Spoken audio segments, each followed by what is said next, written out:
नमस्कार. बृहन्मुंबई महानगरपालिका शिक्षण विभाग ऑनलाईन शिक्षण या स्तुत्य उपक्रमाअंतर्गत मी श्रीमती ज्योती निकम शंकरवाडी मनपा माध्यमिक मराठी शाळेतर्फे येथे उपस्थित सर्वांचं सहर्ष स्वागत करते.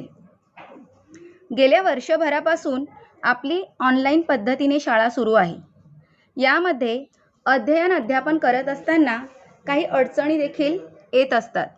पण अशाही परिस्थितीमध्ये बरेच विद्यार्थी आहेत की या येणाऱ्या समस्येवरती अडचणीवर मात करून ऑनलाईन तासाला नियमितपणे हजर राहतात, वेळच्या वेळी अभ्यास करतात, केलेला अभ्यास वेळच्या वेळी शिक्षकांना तपासण्यासाठी पाठवतात, सराव करतात.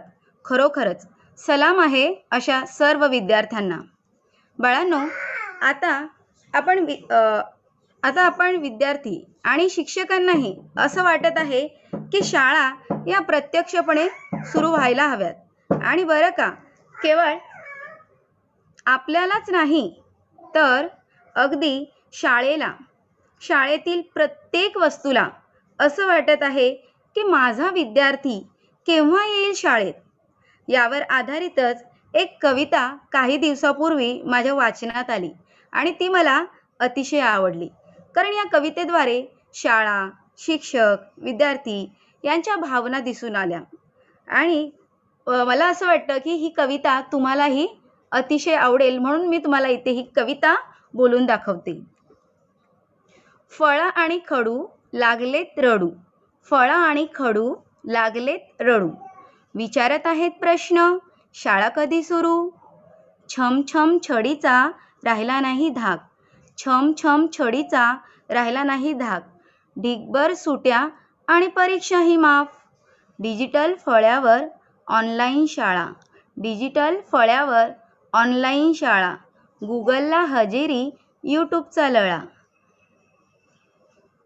मोबाईलच्या स्क्रीनवर मैदानं गाजत आहेत, मोबाईलच्या स्क्रीनवर मैदानं गाजत आहेत, पबजीतल्या बंदुका मात्र रातभर वाजत आहेत.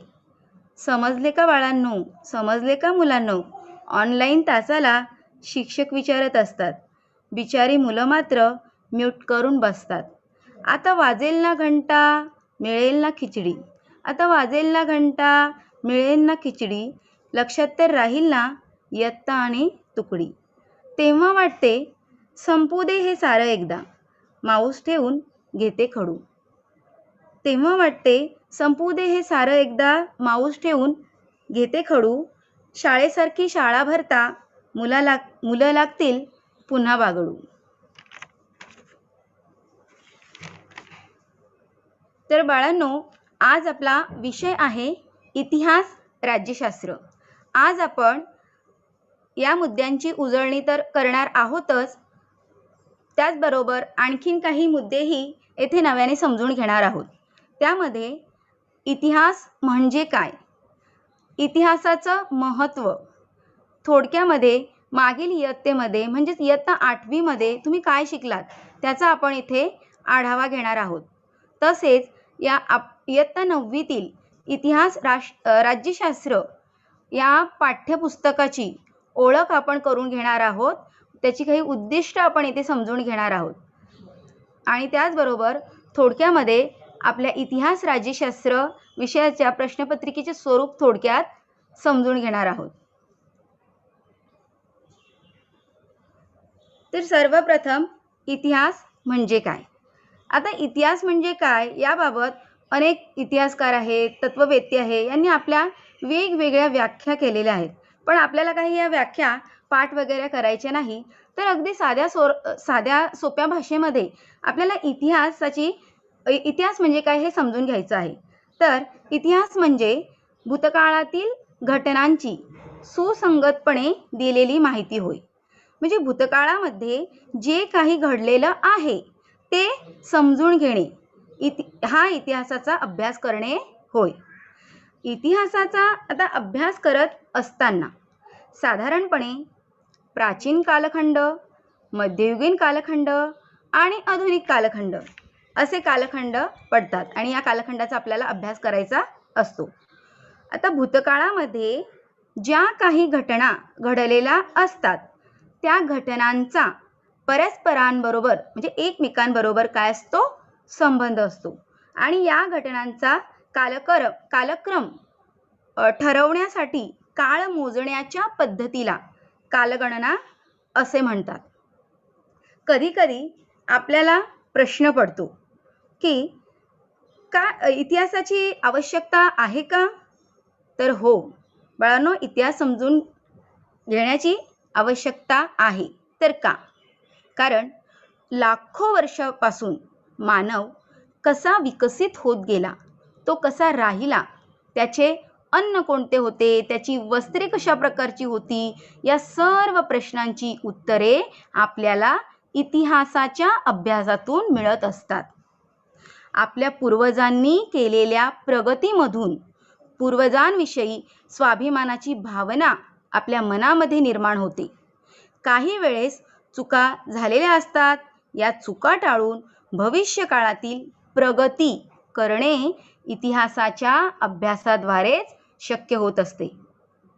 पण इतिहास विषय म्हटलं की अनेकांच्या पोटामध्ये गोळा येतो. अनेकांना तो कंटाळवाणा विषय देखील वाटतो. काहींना वाटत असते, काय उपयोग आहे बरं इतिहास वाचून? झालेल्या घटनांचा अभ्यास करून करायचं तरी काय? असे एक ना अनेक प्रश्न अनेकांच्या मनात देखील येत असतात.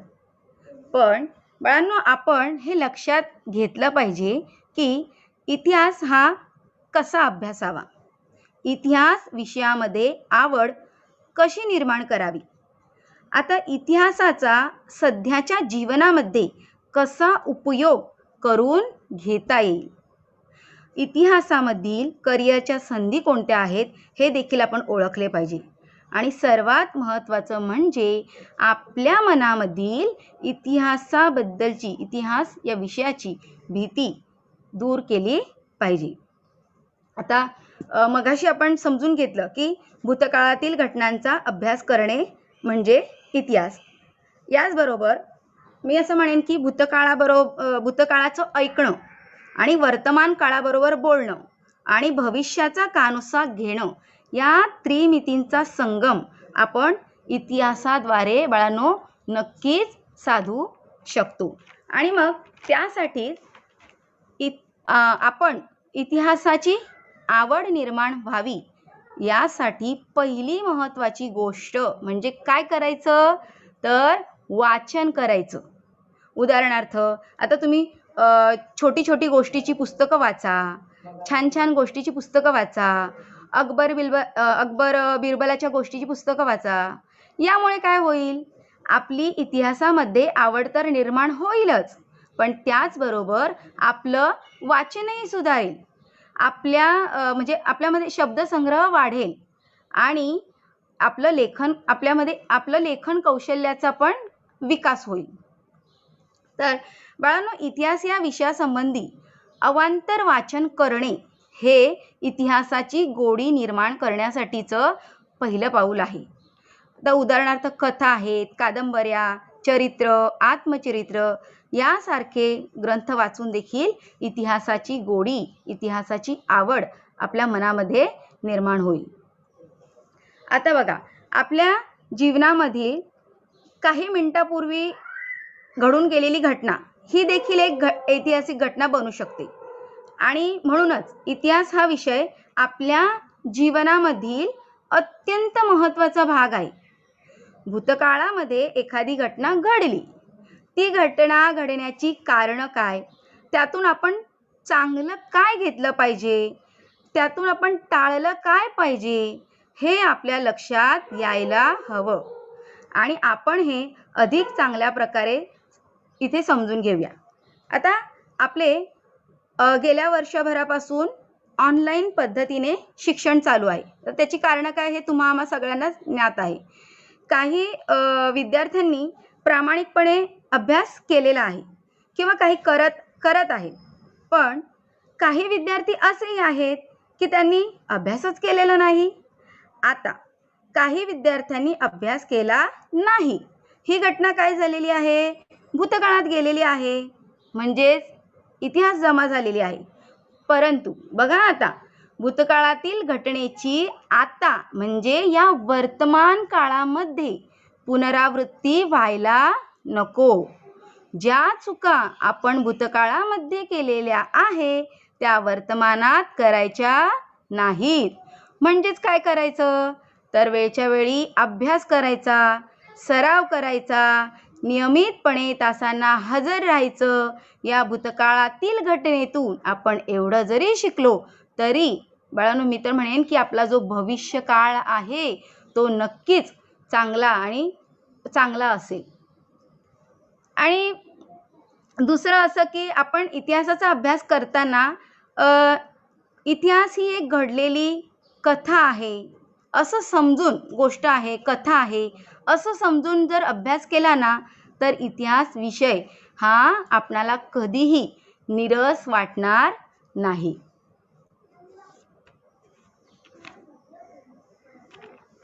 आता हे आपण समजून घेतलं इतिहासाचं महत्त्व, इतिहासाची का आवश्यकता आहे.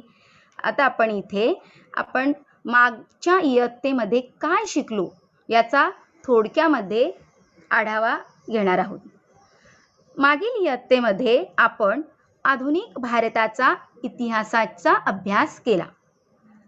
आधुनिक भारताच्या इतिहासाचा अभ्यास करत असताना यामध्ये स्वातंत्र्य काय, समता, बंधुता, न्याय ही तत्व आपण समजून घेतलेली आहे. भारतामध्ये इंग्रजी सत्तेचा विस्तार कसा होत गेला याचाही आढावा आपण या पाठ्यपुस्तकामध्ये घेतलेला आहे. तसेच या इंग्रजी सत्तेच्या जोखडामधून आपल्या देशाला स्वतंत्र करण्यासाठी आपल्या भारतीय जनतेने दिलेला अविस्मरणीय असा लढा, त्यांनी केलेलं बलिदान, त्यांचा त्याग या सगळ्या गोष्टींचा अभ्यास आपण मागच्या इयत्तेमध्ये केलेला आहे. त्याचबरोबर नागरिकशास्त्राच्याही भागामध्ये आपण संसदीय शासन पद्धतीची ओळख करून घेतली.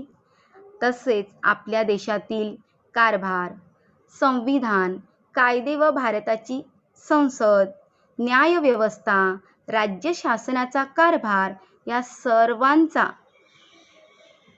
सर्वांचा समाजाच्या लोकशाहीकरणाच्या प्रक्रियेमध्ये कशा पद्धतीने महत्त्वाची भूमिका असते हे देखील आपण समजून घेतलेलं आहे. आता यापुढे आपण मागील इयत्तेमध्ये आधुनिक भारताच्या इतिहासाचा अभ्यास केला. तर इयत्ता 9वी मध्ये इयत्ता 9वीतील पाठ्यपुस्तकामध्ये स्वातंत्र्योत्तर भारत, स्वातंत्र्योत्तर म्हणजे काय, तर स्वातंत्र्य मिळाल्यानंतरच्या ज्या काही गोष्टी, ज्या काही घडामोडी घडलेल्या आहे, म्हणजेच स्वातंत्र्यानंतरच्या इतिहासाचा अभ्यास आपण यावर्षी करणार आहोत. आता यामध्ये आपल्याला एक ठराविक कालखंडाचा अभ्यास करायचा आहे. तर तो कालखंड म्हणजे 1961 ते 2000 पर्यंतच्या कालावधीचा या इतिहासामध्ये काय आहे, समावेश आहे. त्याचबरोबर या पाठ्यपुस्तकाद्वारे हा जो आपला अभ्यासक्रम आहे या वर्षीचा इयत्ता 9वीतील अभ्यासक्रम जो आहे तो अधिकाधिक अद्ययावत केलेला आहे. तर तो कसा, आपण जेव्हा आपले तास होणार त्या वेळेस आपण बघणारच आहोत, आपण अधिक चांगल्या पद्धतीने समजून घेणारच आहोत. आता ही फक्त सध्या ओळख आपण करून घेत आहोत. तर इसवी सन 1961 नंतरच्या काळामध्ये आपल्या भारत देशामध्ये झालेल्या सामाजिक, सांस्कृतिक, शैक्षणिक, आर्थिक क्षेत्रातील विकास हा कशा पद्धतीने होत गेला हे आपण या पाठ्यपुस्तकामध्ये समजून घेणार आहोत. त्याचबरोबर उद्योग आणि शेती यांचा समावेश असलेला भारताच्या आर्थिक धोरणाचा विज्ञान आणि तंत्रज्ञानातील बदलांची, त्याचबरोबर महिला सक्षमीकरणाची आणि समाजामधील अगदी तळागाळातील घटक, शेवटच्या घटकांशी संबंधित विकासाची माहिती, त्यांच्या प्रगतीची माहिती, कोणकोणत्या योजना राबवण्यात आल्या, या सर्वांची माहिती आपण या पाठ्यपुस्तकाद्वारे घेणार आहोत. तसेच आपली शिक्षण क्षेत्रामध्ये स्वातंत्र्य मिळाल्यानंतर कशा पद्धतीने वाटचाल झाली, कशा पद्धतीने प्रगती केली, कोणती कोणती धोरणं आली, कशा पद्धतीने हे बदल होत गेले, या सगळ्या बदलत्या धोरणांचा किंवा मी तर असे म्हणेन की हा बदललेला भारत हे आपण या पाठ्यपुस्तकाद्वारे समजून घेणार आहोत. आणि बाळांनो, हा जो अभ्यासक्रम आहे तो आपल्याला अतिशय चांगल्या पद्धतीने नीट समजावा, म्हणजे आपल्याला समजायला सोपं जाईल, यासाठी आपल्या या पाठ्यपुस्तकामध्ये नकाशे आहेत, चित्र आहेत, त्याचप्रमाणे आकडेवारी दिलेली आहे. पूरक अशा चौकटीचा पण यात उपयोग केलेला आहे. याशिवाय आपल्याला एक ऍक्टिव्ह राहण्यासाठी वेगवेगळे उपक्रम देखील आपल्याला सुचवलेले आहेत किंवा करायला सांगितलेले आहे. बाळांनो, मी तर असं म्हणेन की तुमचे पालक देखील हा जो कालखंड आहे दिलेला आपल्याला 1961 नंतर ते 2000 नंतरचा काळ, तर तुमचे पालक देखील या इतिहासाचे साक्षीदार आहे. शिक्षक तर पाठाचे स्पष्टीकरण करतीलच, पण एखादा जर प्रसंग शिकवल्यानंतर तुम्हाला जर विचारायचं असेल काही, तर तुम्ही तुमच्या एखादी घटना तुमच्या आजी आजोबांना, आई बाबांना देखील विचारू शकतात की यावेळेचे पंतप्रधान कोण, या संदर्भात.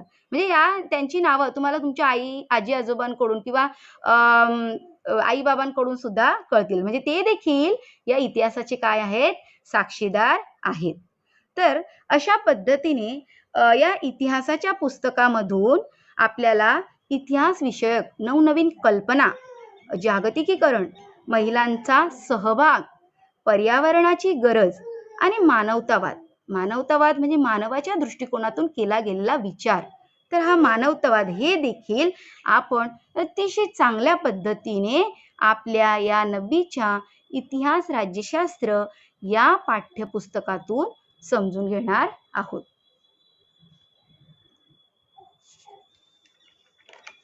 आता तसेच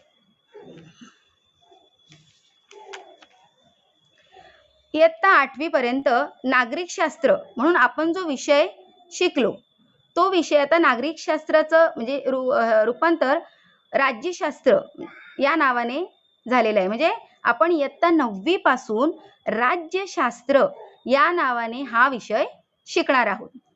इतिहासाच्याच पुस्तकामध्ये राज्यशास्त्र या विषयाचा देखील भाग दिलेला आहे. आता नागरिकशास्त्राप्रमाणे राज्यशास्त्रामध्येही आपण आपल्या राजकीय जीवनाचा अभ्यास करणार आहोत. हा अभ्यास आता अधिक व्यापक आणि अधिक सखोल होणार आहे, हे आपण लक्षात घ्यायचं आहे. आता राजकीय जीवनामध्ये ज्याप्रमाणे स्थानिक शासन म्हणजे सरकार, संविधानातील मूलभूत हक्क, संविधान आपली राज्यघटना आणि मार्गदर्शक तत्वे इत्यादींचा समावेश असतो. त्याचप्रमाणे देशाची शासन व्यवस्था, राज्यकारभार, धोरण निर्मिती, लोकशाही चळवळी यांचा देखील समावेश असतो. शासनाचे निर्णय, शासनाची धोरणे, सरकारकडून केला जाणारा सत्तेचा वापर याचा सर्वसामान्य माणसाच्या जीवनावर होणारा परिणाम, या सर्व बाबींचा शास्त्रशुद्ध व चिकित्सक पद्धतीने अभ्यास राज्यशास्त्र या विषयाद्वारे आपण येथे करणार आहोत. म्हणजे राज्यशास्त्र या विषयाद्वारे केला जातो. तर या वर्षी राज्यशास्त्र या विषया अंतर्गत 1945 1945 पासूनचं म्हणजे आपला भारत देश स्वतंत्र झाला 1943 ला. 1945 पासूनचे जगातील प्रमुख प्रवाह, भारताच्या परराष्ट्र धोरणाची वाटचाल, भारताची सुरक्षा व्यवस्था कशी आहे, त्याचप्रमाणे भारतीय सुरक्षा व्यवस्थेपुढील आव्हानं काय काय आहे, या सगळ्यांचा अभ्यास आपण या राज्यशास्त्राच्या पुस्तकातून करणार आहोत. त्याचबरोबर भारत आणि अन्य देश त्यांच्याबरोबर आपले कशा पद्धतीचे राजकीय संबंध आहे, संयुक्त राष्ट्र आहे, संयुक्त राष्ट्र संघटने जी काही आजतागायत कार्य करत आहे, ही संयुक्त राष्ट्र संघटना ही जी दुसऱ्या महायुद्धानंतर स्थापन झालेली आंतरराष्ट्रीय संघटना आहे. जगामध्ये 2 महायुद्ध झालेली आहेत. पहिल्या महायुद्धानंतर राष्ट्र संघटना स्थापन झाली होती, राष्ट्र संघटनेला अपयश आलं, त्यानंतर दुसरं महायुद्ध घडून आलं, त्यानंतर परत संयुक्त राष्ट्र संघटनेची स्थापना झाली. कारण जगामध्ये असं महायुद्ध परत होता कामा नये असं नेत्यांना वाटलं. ते आपण प्रकरणाच्या वेळेस तर डिटेलमध्ये समजून घेणारच आहोत. तर ही संयुक्त राष्ट्रे आणि या संयुक्त राष्ट्रांच्या काय काम आहे, तर सर्वात महत्त्वाचं काम आहे की जगामध्ये शांतता टिकवून ठेवणे, शांततेचं रक्षण करणे. तर या संयुक्त राष्ट्राच्या शांतता रक्षण कार्यामध्ये आपला भारत देशाचं देखील काय योगदान आहे, हे देखील आपण या राज्यशास्त्राद्वारे समजून घेणार आहोत. तसेच मानवाचे काही हक्क आहेत, मानवाचे हक्क, संरक्षण, पर्यावरणाचं संरक्षण आणि दहशतवाद यासारख्या काही आंतरराष्ट्रीय समस्यांची माहितीही आपल्याला या पाठ्यपुस्तकाद्वारे म्हणजे राज्यशास्त्राद्वारे होणार आहे. तर बाळांनो, मग अशा प्रकारे या आपल्या इतिहास राज्यशास्त्राच्या पाठ्यपुस्तकाद्वारे आजचं युग हे स्पर्धेचं युग आहे. तर आजच्या या स्पर्धेच्या युगामध्ये आपल्याला भूतकाळाचे आकलन होऊन वर्तमान काळाचं भान येणार आहे. आणि मला तर असं वाटतं की यामुळे नक्कीच आपल्याला आपल्या भविष्याची वाटचाल कोणत्या दिशेने करायची आहे हे आपल्याला समजणार आहे. आणि त्यासाठीच हे इतिहास आणि राज्यशास्त्राचे पाठ्यपुस्तक हे आपणा सर्वांसाठी म्हणजे निश्चितच काय ठरणार आहे, एक आधार ठरणार आहे.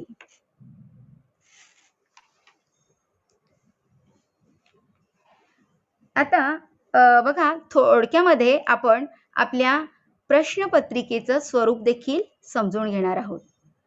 आपल्याला एकूण प्रश्नपत्रिका आपली एकूण 40 गुणांची असणार आहे. त्यासाठी 2 तास वेळ असणार आहे.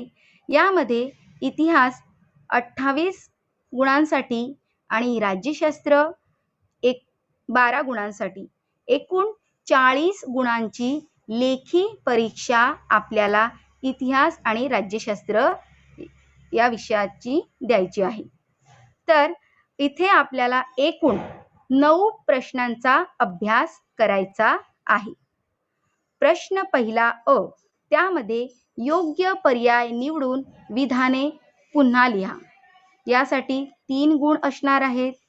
त्यानंतर प्रत्येक गटातील चुकीची जोडी ओळखून लिहा. तुम्हाला 4 जोड्या दिल्या जातील, त्यातील एक जोडी चुकीची असणार आहे.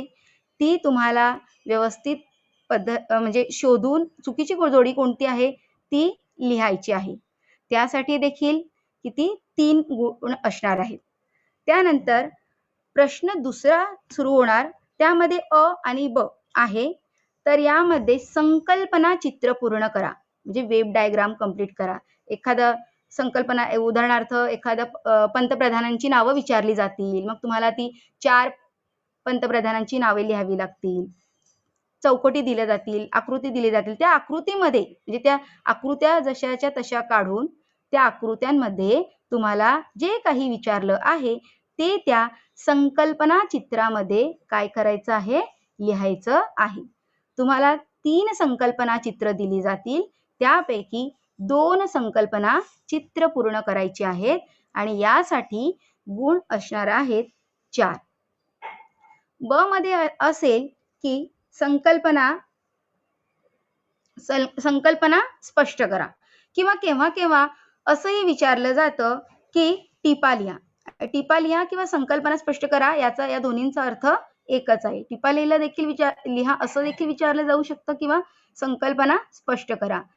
यामध्ये तुम्हाला टिपा दिल्या जातील 3. 3 पैकी तुम्हाला 2 टिपा लिहायच्या आहेत आणि यासाठी गुण असणार आहेत 4. आता प्रश्न 3. त्यामध्ये विधाने सकारण स्पष्ट करा.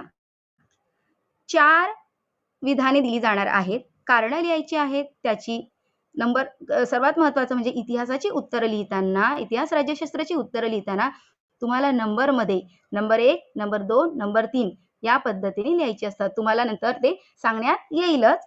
तर विधाने सकारण स्पष्ट करा. तर कारणं लिहायची आहेत. आपल्याला कारणं दिली जातील 4. 4 पैकी आपल्याला 2 लिहायचे आहेत आणि त्यासाठी गुण आहेत 4. प्रश्न 4 अतिशय महत्त्वाचा आणि सोपा आणि सहज. बाळांनो, आपल्याला 4चे 4 मार्क आहे ना, मिळणार म्हणजे मिळणारच. तर असा हा प्रश्न 4 आहे. तर एक उतारा दिला जाणार. आता उतारा कुठला असणार आहे?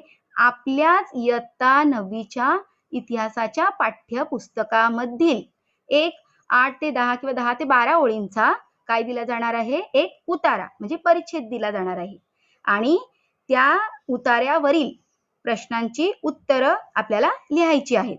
म्हणजे पाठ्यपुस्तकाचं वाचन होणं हे खूप महत्त्वाचं आहे बाळांनो. पाठ्यपुस्तक धडा शिकून झाल्यानंतर तुम्ही पाठाचं वाचन हे केलंच पाहिजे. तर हे उतार्याखालील जो उतारा दिला असेल त्या उतार्यावरील प्रश्नांची उत्तरे लिहायची आहे. 3 प्रश्न विचारले जाणार. त्यामध्ये एक वस्तू म्हणजे एक गुणांचा असेल आणि 3रा जो प्रश्न असणार आहे तो 2 गुणांचा असणार आहे. तर या उतार्यावर आधारित आपल्याला 4 गुण असणार आहेत. हे 4चे 4 गुण आपण सहज मिळवू शकतो.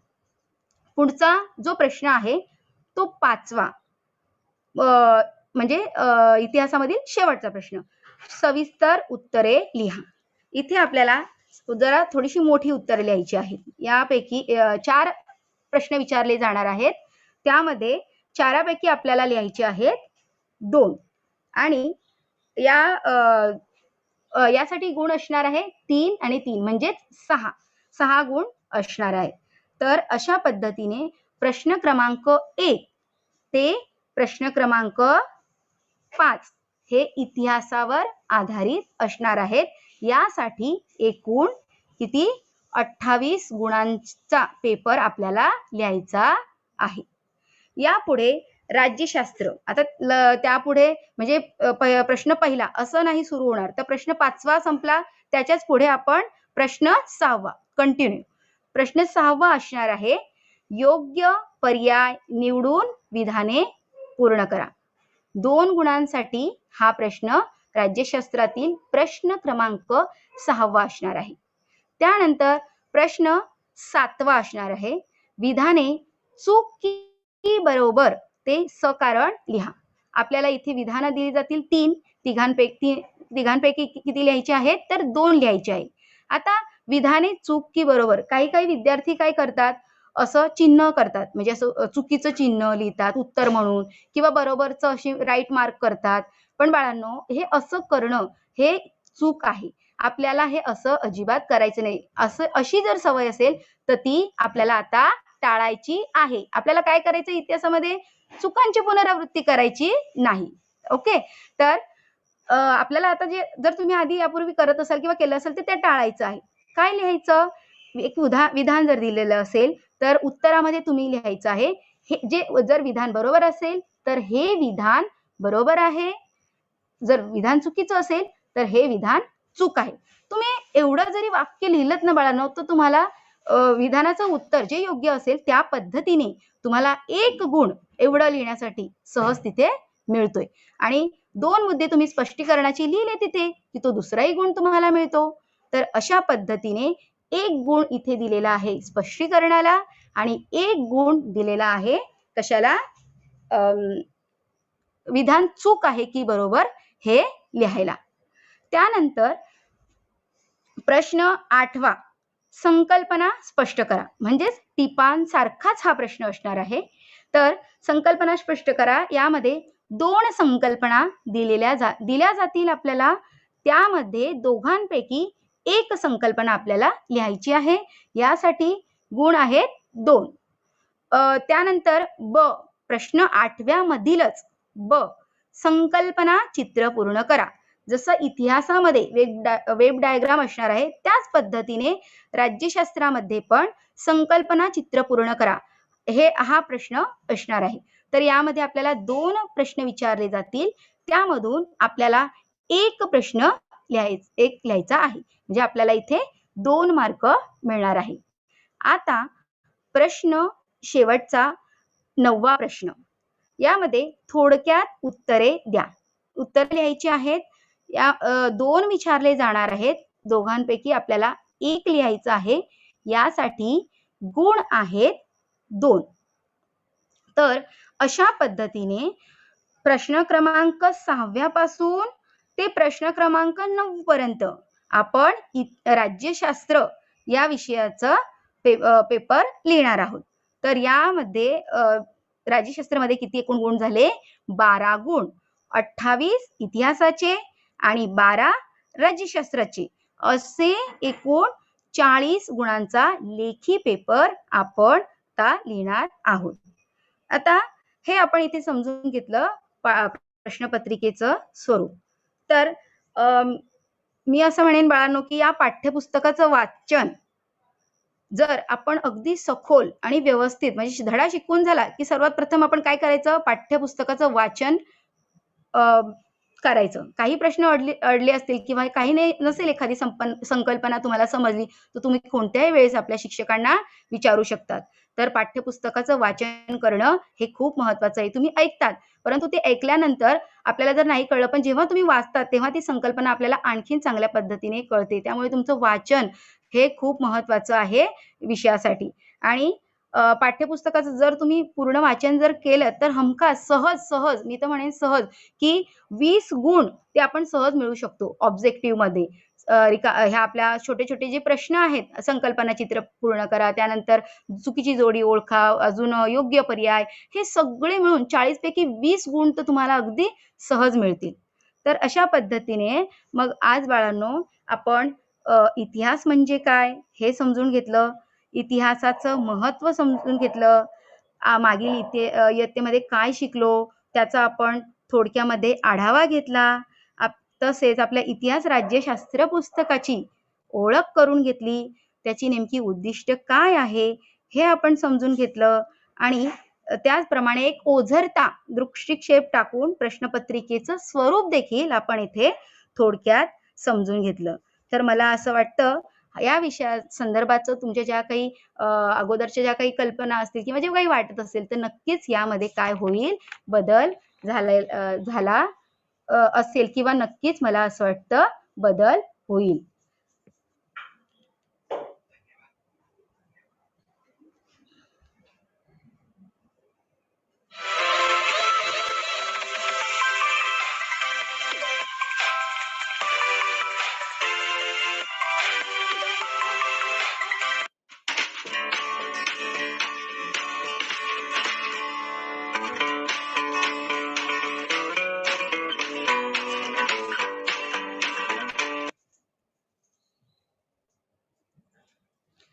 बाळांनो मला अपेक्षा आहे की आजचा इतिहास राज्यशास्त्रामधील उजळणी हा भाग तुम्हाला नक्कीच आवडला असेल. पण नुसतं आवडून चालणार नाही तर आपल्यामध्ये अपेक्षित वर्तन बदलही होणं अतिशय महत्वाचं आहे. तरच आपण खऱ्या अर्थाने शिकलो म्हणू शकतो. तर आजचा लाईक करा, शेअर करा आणि आणखी काही नवनवीन असेच व्हिडिओ पाहण्यासाठी बी ऑफिशियल आपल्या चॅनलला सबस्क्राईब अवश्य करा. सर्वांचे खूप खूप धन्यवाद.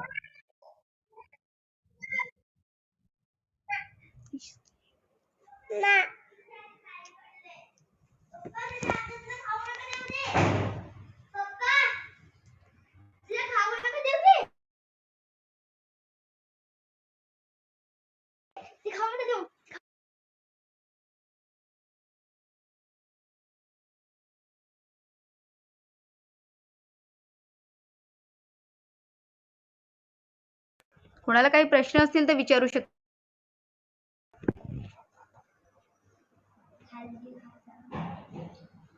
हॅलो, कोणाला काही प्रश्न वगैरे असतील बाळांनो तर विचारू शकता तुम्ही.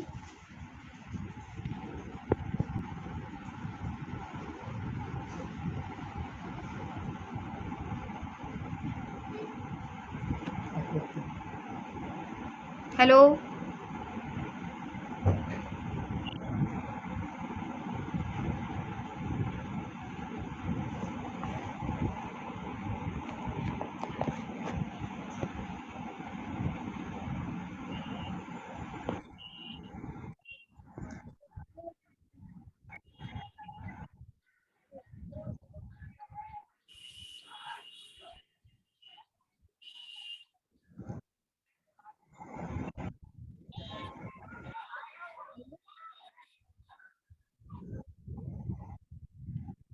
Hello Poonam madam.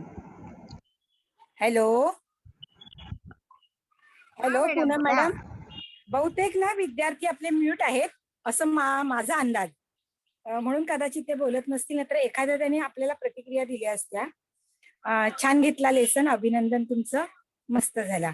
तर विद्यार्थी मित्रांनो, तुम्हाला आवाज येतोय का माझा? हॅलो. बहुतेक ते म्यूट आहेत असं वाटतंय. ठीक आहे, ठीक आहे, आपण आता दुसरा लेसन घेऊयात. ओके. गोसावी सर आहेत का? Gosavi sir, Gosavi sir.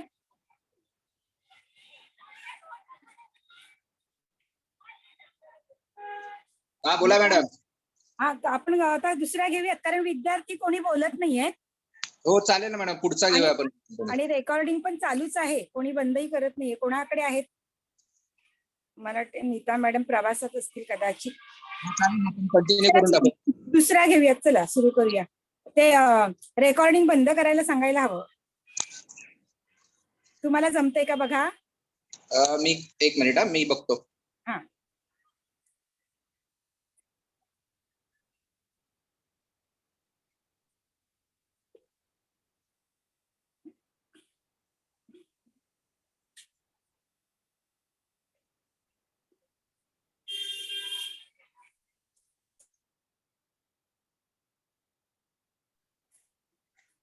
नाहीये, त्यांच्याकडेच आहो control. Neeta madam, Neeta madam. आपण स्टार्ट करूया मॅडम, कंटिन्यू करूया. ठीक आहे, ठीक आहे. सेकंड कुणाचं आहे? त्यांनी सुरुवात करा, शेअर करा.